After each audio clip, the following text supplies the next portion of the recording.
سب سے بڑی نعمت ہے، اس کی قدر کیجیے۔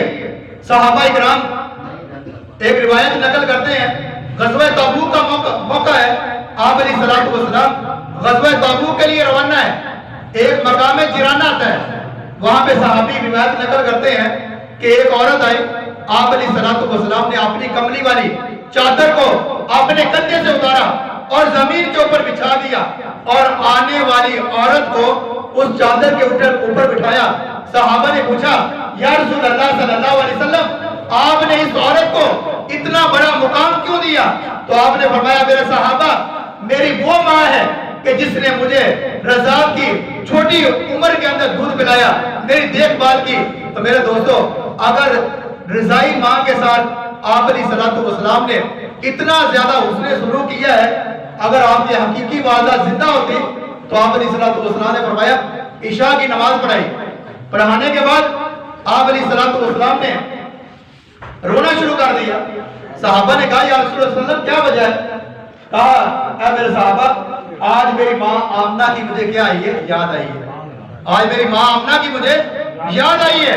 تو آپ علیہ الصلوۃ والسلام نے فرمایا کہ اگر میری ماں میں عشاء کی نماز کے لیے کھڑا ہوتا، مصلی کے اوپر ہوتا اور میری ماں مجھے آواز دیتی اے میرے بیٹے محمد صلی اللہ علیہ وسلم، میں رب کی نماز کو چھوڑ دیتا، توڑ دیتا اور اپنی ماں کی آواز کے اوپر کیا کہتا؟ لبیک کرتا۔ یہ آپ کا علیہ الصلوۃ والسلام ماں باپ کا ادب ہمیں سکھا کے گئے ہیں، والدین کی خدمت ہمیں سکھا کے گئے ہیں کہ والدین کا رتبہ کیا ہے، والدین کی عزت کیا ہے۔ آپ علیہ الصلوۃ والسلام ایک صحابی آئے، کہا یا رسول اللہ صلی اللہ علیہ وسلم میرا دل چاہتا ہے میں جہاد کروں۔ کیا کروں؟ جہاد کروں، اللہ کے کلمہ کو بلند کرنے کے لیے اللہ کے راستے کے اندر نکلنا اور اپنی جان کو اللہ کے راستے کے اندر قربان کر دینا۔ اللہ نے اجر کیا رکھا ہے؟ آپ علیہ الصلوۃ والسلام نے فرمایا کہ شہید کا نکلنے والا خون زمین کے اوپر بعد میں گرتا ہے، اللہ رب العزت شہید کے تمام گناہوں کو کیا کر دیتا ہے؟ معاف کر دیتا ہے۔ یہ شہادت کا رتبہ ہے۔ وہ صحابی کیا کہتے ہیں کہ یا رسول اللہ صلی اللہ علیہ وسلم میرا دل چاہتا ہے کہ میں جہاد کے اوپر جاؤں لیکن میرے پاس وسائل نہیں ہے، میرے پاس جانے کے لیے وسائل نہیں ہے۔ تو آپ علیہ الصلوۃ والسلام نے فرمایا کہ تمہارے والدین میں سے کوئی زندہ ہے؟ کہا ہاں یا رسول اللہ۔ فرمایا اپنے والدین کی خدمت کر، اپنی ماں کی خدمت کر، اللہ تمہیں اس کے اوپر کیا کرے گا؟ اجر عطا فرمائے گا۔ اور فرمایا کہ اگر اپنی ماں کی خدمت کرے گا، اللہ کی رضا کے لیے خدمت کرے گا تو اللہ تمہیں بدلہ کیا دے گا؟ فرمایا کہ اللہ تمہیں جہاد، اللہ حج کا بھی ثواب دے گا، اللہ عمرے کا ثواب بھی دے گا اور اللہ رب العزت جہاد کرنے کا بھی ثواب عطا کرے گا۔ میرے دوستوں کیا عمل ہے؟ والدین کی خدمت اللہ کی رضا کے لیے، بدلہ کیا؟ حج مقبول کا ثواب، عمرے کا ثواب، جہاد کا ثواب۔ تو میرے دوستو آپ علیہ الصلوۃ والسلام نے فرمایا کہ والدین کو ایک مرتبہ شفقت کی نگاہ سے دیکھنا، پیار کی نگاہ سے دیکھنا، محبت کی نگاہ سے دیکھنا، اللہ رب العزت ایک مقبول حج کا ثواب عطا کرے گا۔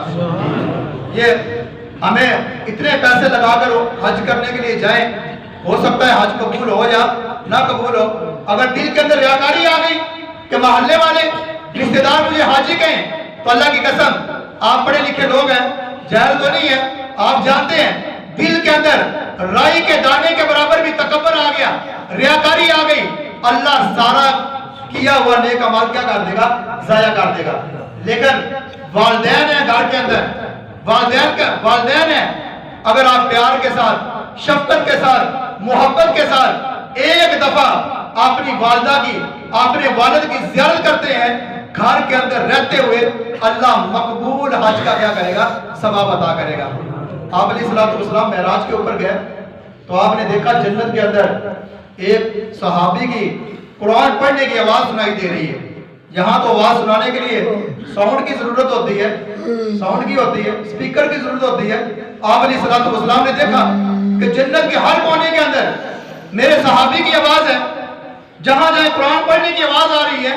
تو آپ علیہ الصلوۃ والسلام نے پوچھا فرشتے سے کیا اے فرشتے یہ کیسی آواز ہے؟ جواب ملا یہ آپ کا امتی نعمان بن حارث ہے رضی اللہ تعالیٰ عنہ۔ پوچھا کیوں مقام ملا؟ کہا کہ ماں کی اتنی زیادہ خدمت کی ہے کہ اللہ رب العزت کو اس کی خدمت اتنی پسند آئی کہ نعمان بن حارثہ دنیا کے اندر قرآن پڑھتا ہے، اللہ اس کے قرآن کی آواز جنت کے اندر سناتا ہے۔ میرے دوستو، یہ والدین اللہ کی بڑی نعمت ہے، بڑی قدر ہے۔